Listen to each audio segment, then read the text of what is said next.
to the Interface Discuss in Open Channel Magdeburg. Community media, a notion that is well known in Germany but can hardly be understood in Ukraine. Civil society. This is the term that we hear and then would think about the people in the country who care about their freedom of speech, independence, democracy. My name is Iryna Riabenka, and today we are going to discuss the interaction between the community media and civil society in two different countries, Germany and Ukraine. I am happy to welcome in our studio two university professors, Prof.Dr. Tetiana Monakhova from Petro Mohyla Black Sea National University in Mykolaiv, Ukraine. And so there she works as the head of journalism department. And Prof.Dr. Jan Pinseler from Hochschule Magdeburg-Stendal, where he works in the Institute of Journalism and whose field of activity is media research. Welcome. Jan, could you please give us a general overview of community media in Germany? That's a very complex question. So community media is something that is fastly changing. Historically, community media means mostly radio and local radio stations that are non-commercial. In history, after local radio stations, there came local television stations like the Offener Kanal here, public access channels that tried to use television and radio for normal people, for common people, so to say, for people who wanted to use their right of speech without working as journalists in big commercial or public so kind of channels. Without being a professional journalist. Those could be any people, like people from the street, or? The idea of a community media is that anybody can make media and that anyone has a voice and can come to public access channel or to a non-commercial radio station and produce media content there. But what's very important with community media, that the idea is not like in social media that everyone does something just by himself, but that people come together and work together. Okay, is there something like this in Ukraine? Well, you won't find an article about Ukrainian community media in Wikipedia. Unfortunately, almost every Ukrainian channel, TV channel, is private, belongs to oligarchs. And, it would be naive to think that people could organize themselves to create a new open platform nowadays in Ukraine, because volunteers do a lot for Ukraine, but they can't compete with the channels financed by oligarchs. Today we are trying to create kind of a maybe state channel. It's like MDR in Germany, but it is not like MDR, because here in Germany government have no financial influence on the channel policy. Am I mistaken? Yeah, let's speak about the finance. So community media, yes, people organize themselves, but who pays for that? I mean, there is some broadcasting, and broadcasting costs money, yeah? So who gives this money? Are there any sponsors? Are there any fees? How does it function? This is differently between the different German states. And to come back first to what you were saying about radio station or community media in the Ukraine, community media in Germany didn't come about because someone said we need this, but community radio programs, for instance, or public access channel came about because people were saying we need this, we want to do this, and they fought for it. It didn't come about by accident. So.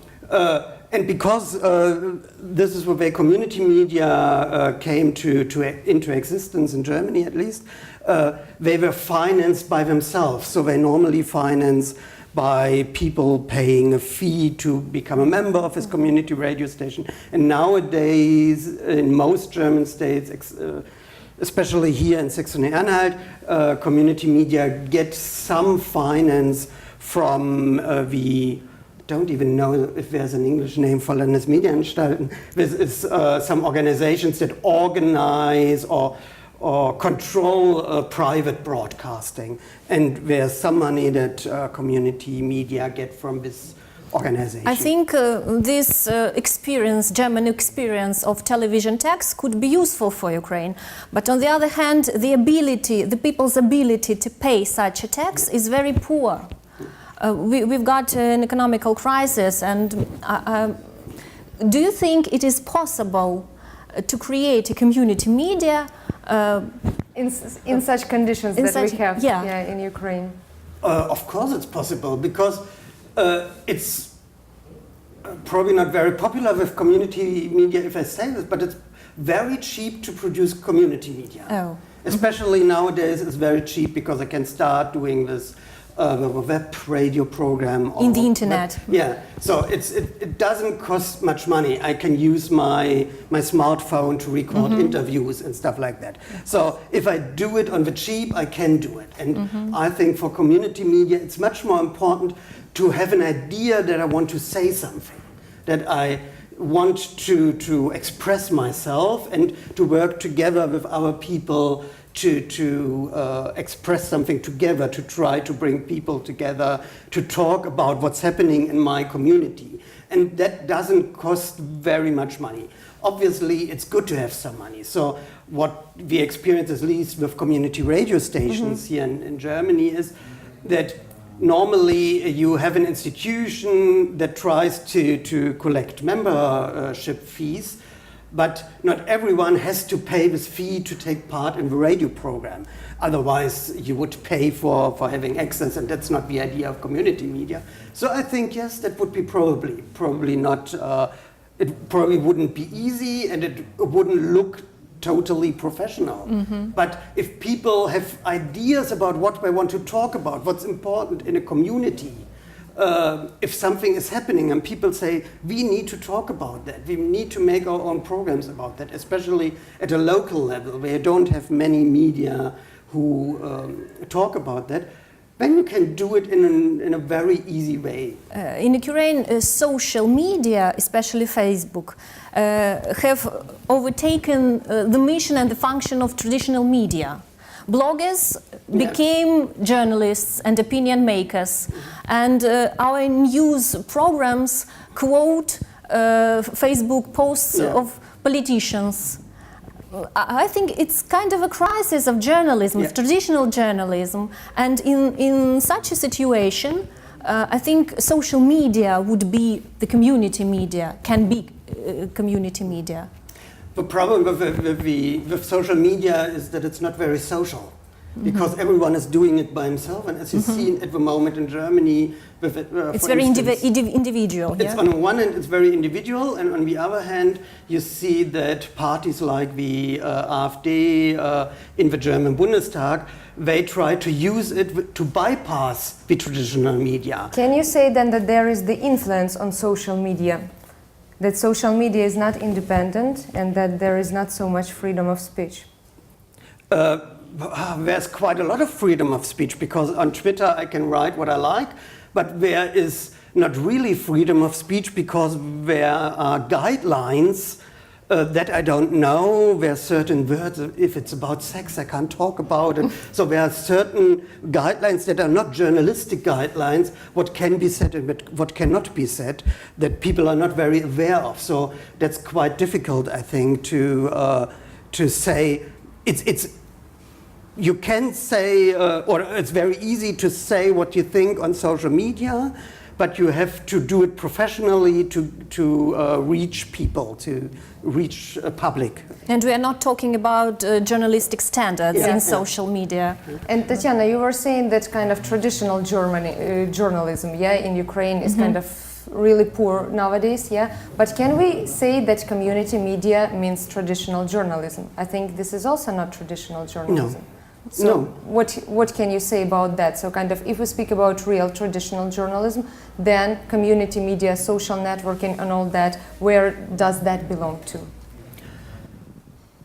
I call traditional media, I call newspapers, television itself, radio stations, traditional media. But internet, well, maybe one day he will become a traditional media too. Probably it's not very helpful to use the term traditional media because what's traditional? What is that? And it's more important to differentiate between being professional media made by people who are paid for that, whose job it is to do that, and what in Germany we often call non-commercial media. So it's done not to make a profit, not because you are paid by license fee like for public service broadcasters here in Germany, but it's something people do because they think it's important to do this. They do it to get a message across, or often to get to talk to each other about something. And some of the programs on non-commercial media are very professional, are very traditional journalism, and I think it's much more interesting for community media to go beyond these traditional norms of journalism to get people to talk. And like one very early form of community media in Italy, the Radios Libres in the 1970s, in one way they said it's not important, because that was a very rebellious time in Italy, and they said it's not important that in the radio station it's talked about pupils at a school going on strike, but it's important that these pupils themselves talk about why they go on strike on the radio. So it's about giving people a voice, and that's something else. It has a different function than these professional journalism that's about giving all points of views and something So like that. you managed the pupils in Italy. Let's speak about both countries, Germany and Ukraine. And so could you give me the examples of the active representatives of the civil society in your country? Who are the active representatives of the civil society in Ukraine who would be able just to speak out, yeah? Journalists, bloggers, volunteers, social activists, these people have become the representatives of the intellectual Ukrainian bohemia, if I can say so. Well, and we see that the idea to create an open media platform belongs to mostly to journalists, not very seldom ordinary citizens show the the wish maybe to the attempts to create something new. We've got several non-government, non-profitable organizations such as Media Development Foundation, for instance, or the Academy of Ukrainian Press. They all are financed by Embassy of United States, Embassy of Netherlands. They've got grants. And they spread media literacy, they spread literature, professional literature, they organize the discussion with journalists. Well, I see that the Ukrainian society is not ready. We've got so many volunteers, so many active people in Ukraine, but in media, maybe we haven't got enough money. I don't know. What about Germany? I'm not sure if it's the right term to talk about civil society, because members of civil society are part or established community activists take part in traditional media as well, also in professional media as well. So I think what community media can do, what professional media cannot do, is organize interaction between different and new forms of activism, for instance. People who are not doing this are not doing this partly professional and for a long time, so that they are asked by professional media to take part.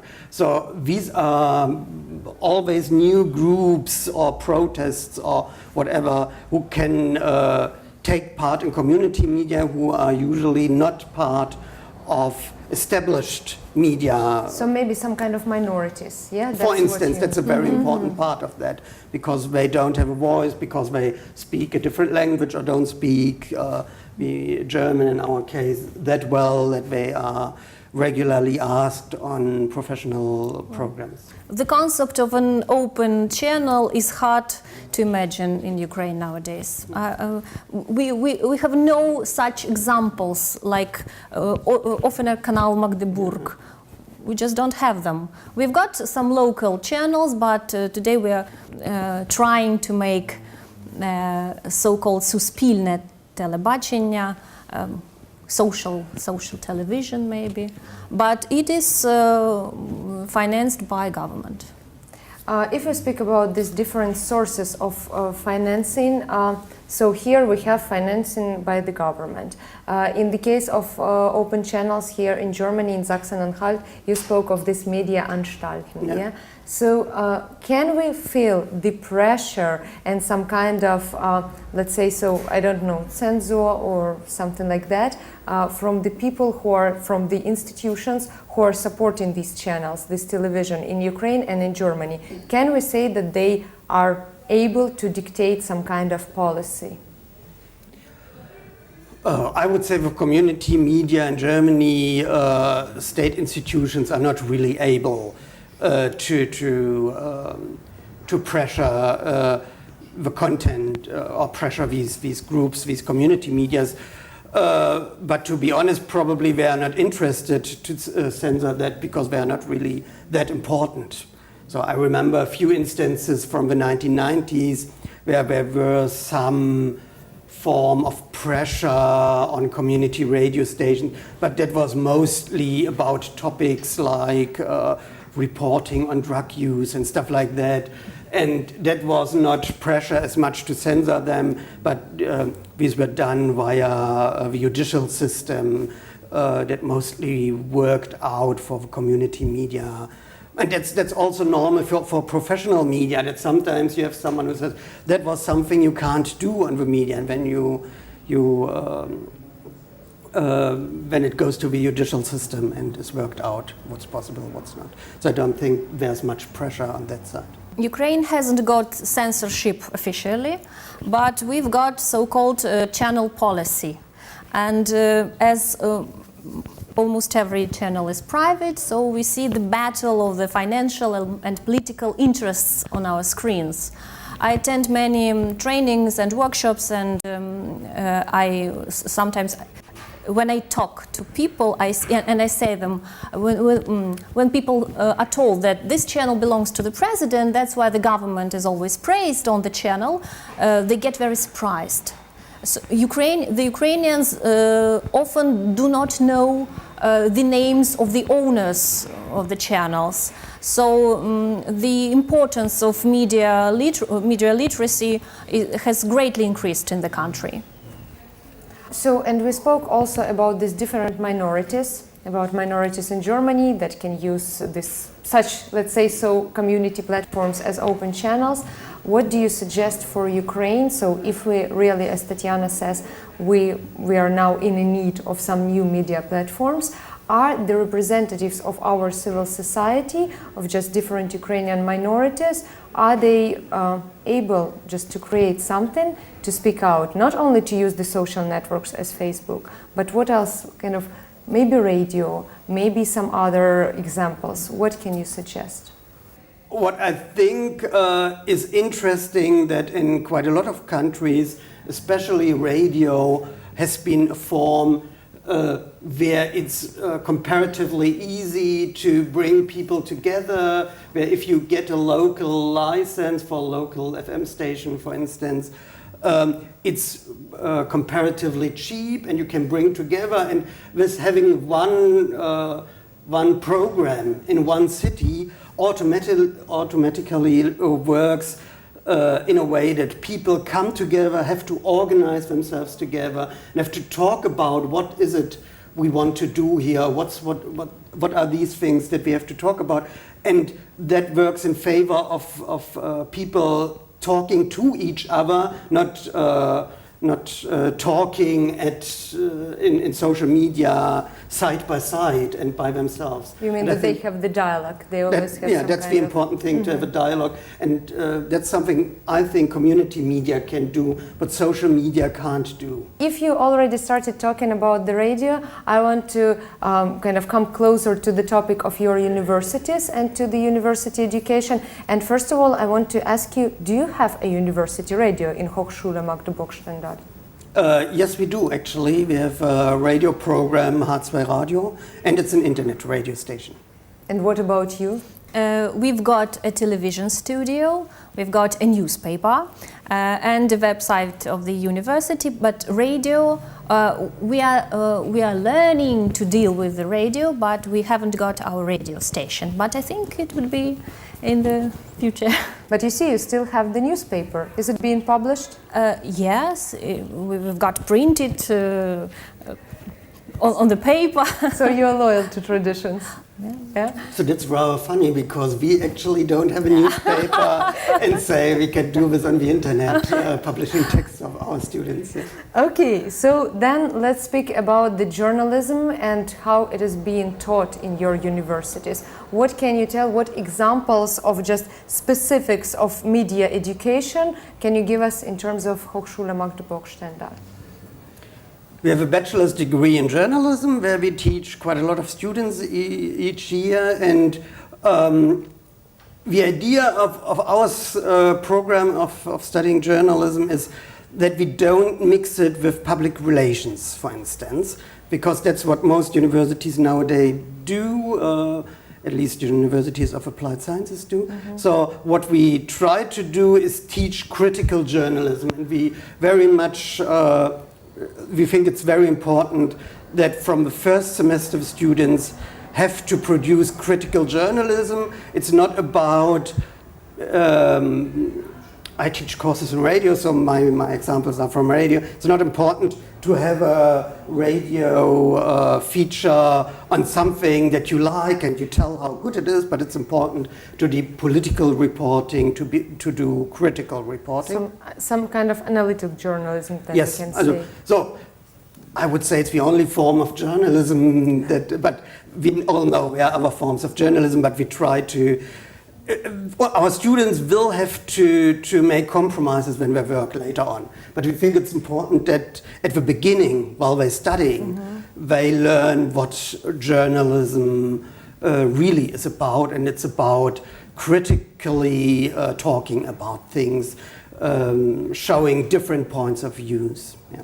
Can you find something in common with your university? Well, we learn journalistic standards, critical mind, and everything. It's okay. But the peculiarity of the Ukrainian teaching of journalism is that we have to edit our educational programs according to profitability consideration.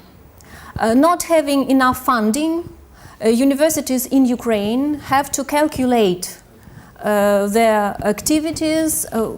Now I'm planning the next educational year, and I have to plan it in such a way that it wouldn't be unprofitable. A large group instead of subgroups, lectures in a large lecture audience, no? Room. Yes, and universities in Ukraine calculate how many students will come to a university this year, how many professors and PhDs work, how much money students pay for their education. So this financial problem it complicates the whole educational process, unfortunately. Yeah, okay. Is there something like this in the University of Germany? No, we don't have, students don't pay a fee, so we don't have this problem, fortunately. But in terms of creating these work plans, like Tetiana said, like for the new year, you can work out the program, what you will teach them and so on. Are you doing that? Yeah, of course, we have a general program for our bachelor's degree, and every year or every semester we think about how to fill this program, but luckily we don't have to think about students' fees, and so we have more than enough students if we want to in Germany. You're more free than we are. Yeah, definitely, obviously, yeah. Yeah, that's good, of course. That's what we need to learn. And if we speak about the digital age, what preferences do you give to the students? So what should they know? What should they learn? You were saying that all those like PR technologies and so on, you try to avoid that. You try to have the classical journalism more in your bachelor degree. What about you, Tetiana? Because I know that lots of universities in Ukraine, they like to teach PR nowadays, they like to concentrate on this digital age. So I want to know more about we are digital trying stuff. to make our students multifunctional journalists. That means they should be able to write a text, to film various videos, edit them, and to deal with the internet marketing. We learn PR and and such things, yes. But obviously we teach our students to use the internet.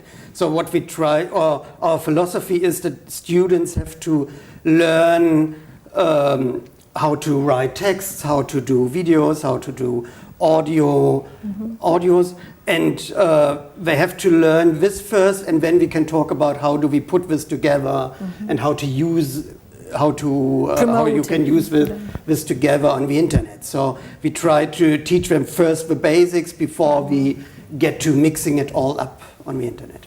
Okay, and then the correlation of the theory and practice. So for example, for your students, is it an obligation to have some kind of practice, for example, here in Open Channel or in other community, or not community, maybe private, public media? And what about Ukraine? So kind of how do you correlate, how much theory do you give to the students and how much practice do you give? Our students definitely have to have some practice during their studies, their time, but we also have one semester where students have to go abroad, and they have to do practice abroad, work practice abroad with some journalistic institutions abroad for a whole semester. So a very large part of our program is going abroad and doing this work practice. What about Ukraine? Practice makes perfect, they say, and we've got lectures, we've got theory part, but our students make their practical tasks in the television studio, in the newspaper, and they've got their practice. We've got several practices, each one for a couple of weeks maybe, not a semester. Some kind of internship. Every year they've got a short practice. While they haven't got classes during the practice, but they have to make something, to make a media product. Again, maybe a video or yes, some kind of analytical writing. Yes, yeah. I see. And what about the variety of courses? I mean, in Germany, students can select what they want to study. In Ukraine, the situation is different. I want you just to exchange this experience. I want to hear the up-to-date news, let's say so, about the variety of courses. How does it function here, and how does it function in the Eastern Europe? For us, there are two kinds of courses. There are more practical courses where students learn how to cut videos, for instance, or how to produce audio programs. There are more theoretical courses in politics, in journalism, in media theory, stuff like that. And one course each semester the students have to take is a very practical course where students actually produce something like a radio program. Every 2 weeks we do new radio programs, so they learn how it works in a radio station actually, and where they have to put together what they learned in the practical and the theoretical courses. That's well, we have started the practice of choosing by students different courses, but the Soviet tradition is, and we've got some results of it, is that we've got the program with the definite courses, and students learn them. But they've made their own projects, they've got a lot of practical tasks maybe, but it's, I think in Germany it's a different situation, quite different than in Ukraine. So, and the final question about the students, so you speak with all of them, you communicate always about their tasks. Can you say that kind of the majority of students try the open channel or maybe some kind of radio, like again community radio, that they try this during their studies to understand how it all functions really in terms of broadcasting? I think our students mostly want to go into journalism, and they want to go into professional journalism. So they may use the public access channel here, they may use local radio stations, but mostly they want to go into professional stations, so that's where they go for their practice. So they are not interested then in community media so much? I think they may be interested, but they want to do this professionally and they want to go beyond community media. So that's very different levels what we are talking about. Community media are mostly for people who don't study journalism. That's the point of community media. Yeah. For amateurs, yeah. Yeah. And in Ukraine, because we don't have any community media, that means that the journalists already, I mean like future journalists, they already go to some professional. Yeah, professional media, the newspapers, the TV channels, the internet media, yes. Quite a lot of our students have worked at a community media program or station before they started studying, because they made first experience and said, oh, that's something I want to go into professionally. And when they come to us, that's more the way it works. So you begin with the community media, then you get the education, and then you get to the professional media. That happens quite often, yeah. That's a nice kind of career ladder. Yeah. And then let's talk about media in general. Let's talk about professional media in two different, again, parts of the world, yeah? So how trustworthy and reliable are the media in Germany? That's very much debated at the moment in Germany. I think if we look at Europe and the United States, for instance, German media are rather trustworthy. But it's very much debated because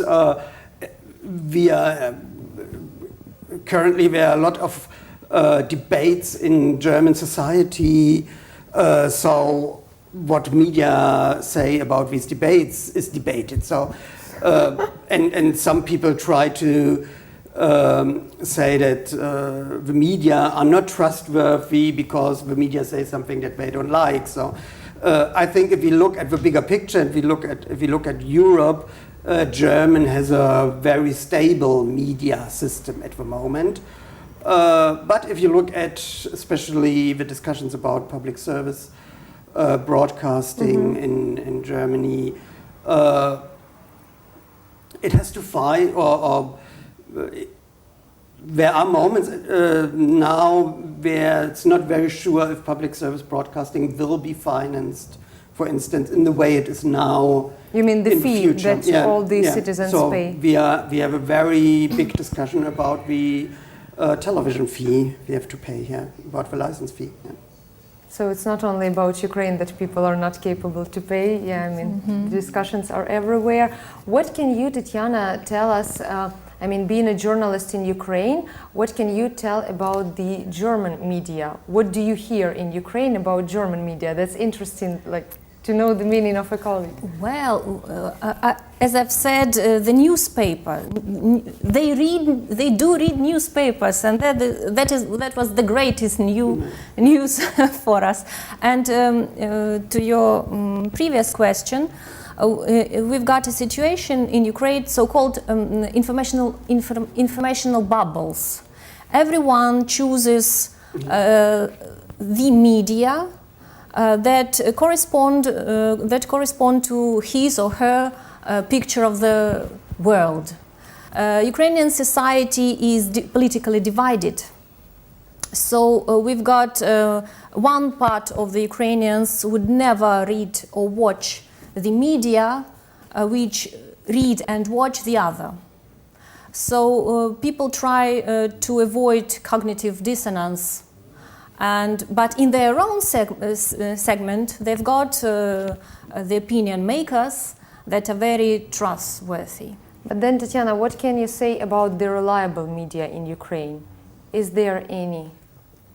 Well, we've got several TV channels, but one part of the Ukrainians says, no, these channels are bad, you should watch these, and another part of society says, no, quite the contrary.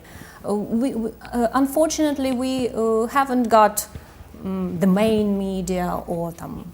You were talking about Suspilna, that's our Ukrainian Yes. public broadcasting service. Yes. Yeah. What about them? Can they be trustworthy? I hope that this channel would be able to consolidate the nation, the whole state maybe. Because in case of Ukraine, it's only kind of the birth of this public broadcasting service nowadays. First days, we're That is why people are really kind of excited to meet the professional journalism, the trustworthy media, and really to have something reliable, some reliable source of information.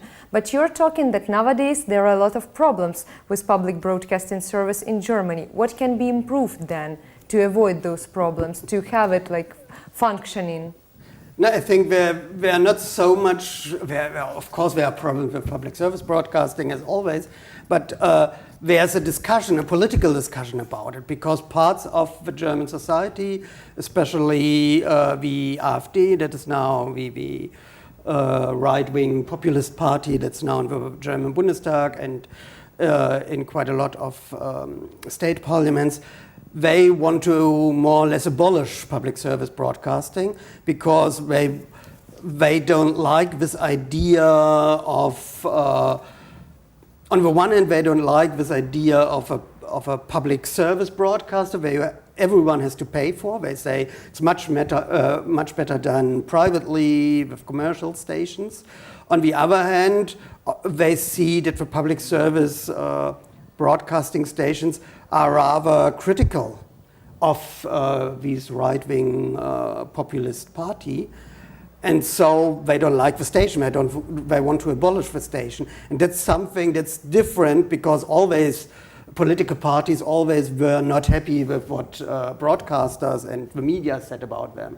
But this is the first party that tried to use this in a populist way and say, oh, why we don't want to pay anything for someone who says something bad about us. So that's why we have a political discussion at the moment about the future of public service broadcasting.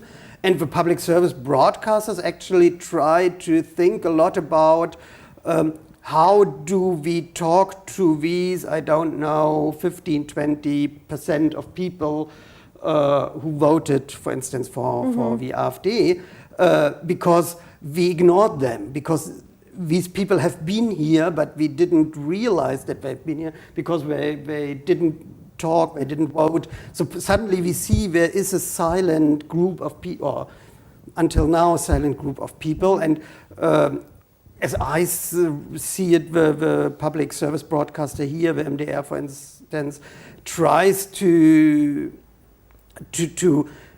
have discussions that in which these people can take part.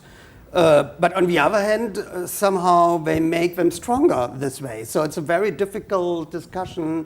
A public service broadcaster has to show all points of view, but at the same time, it may make these populist wing stronger. Can you imagine such a situation in We've got a Ukraine? discussion about the journalistic standards. Yeah. Do we really need to tell the whole truth when there is a war in the country? Yeah. Do we need to tell the truth about the number of killed soldiers, for example? And the journalistic publicity is divided into two groups. One group says yes, journalistic standards. First of all, yes, and the other said no. Let's win, and after that we'll tell the whole truth. But is there a possibility in Ukraine nowadays that, for example, we can watch on our public broadcasting service TV channel some kind of discussion between the pro-European group of people and pro-Russian, let's put it like this, group of people? I don't think so. I don't think so. And we have to remember that almost every channel in Ukraine is private, so we see the battle of financial and political interests of oligarchs. That is the problem, first of all.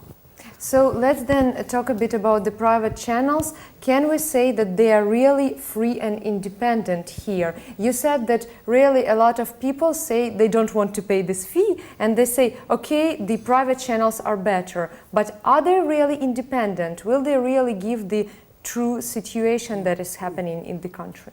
They don't say that the private channels are better. They say everyone can choose, or you don't have to pay for them. We pay for these channels when we buy products, so because they are financed by advertising. But what they say, we don't want to pay for it, and the private channels are not better. They have very few, or not really much political content. So they try to have, for instance, the biggest commercial television station, RTL, has a flagship news program every evening, and this program is not bad. It's a good program, a bit more, not as serious, a bit more yellow press, if you want to say that, than public service broadcasters. But this is a good news program. So, but it's one program. Whereas on the first and the second channel, the public service channel, you have news all over the evening, and you have special news channels and stuff like that. So it's much less of political programming, and you have much more of reality television programs. Ukraine talks about politics, about war, about our situation. And it couldn't be other way, yeah, because the country is in the war, so it's very painful, and most topics are about it. Are connected with that. So we could then kind of make a conclusion that the private channels here are not under some influence. They show what they want, and that is mostly some kind of entertainment stuff. And public channels, they are mostly concentrated on what is going on in the country in terms of politics. No, the commercial channels they are influenced by the decision that they have to make money for the people who own them. So what they are doing is transmitting programs that make them money, and sometimes they produce programs for their image, like the news. The news doesn't make them money. So and the public service broadcasters are not always about politics, and what they have to do, what we say, or legally they have to do, is they have to inform and they have to educate, but also they have to entertain us. They have to do all of that, and the discussion is sometimes that they entertain too much and have too less news, but they have much more news and political content than commercial programs, obviously. So people are either satisfied or not, and if they're not satisfied, then they will find the reason. Yeah, it is either too much news or vice versa, too much entertainment. So it's not the same people. These Yeah. are different people who watch this They program will or that just program. change the channel, Yeah. that's all. Or go to Netflix or Amazon or some other streaming portal, for instance.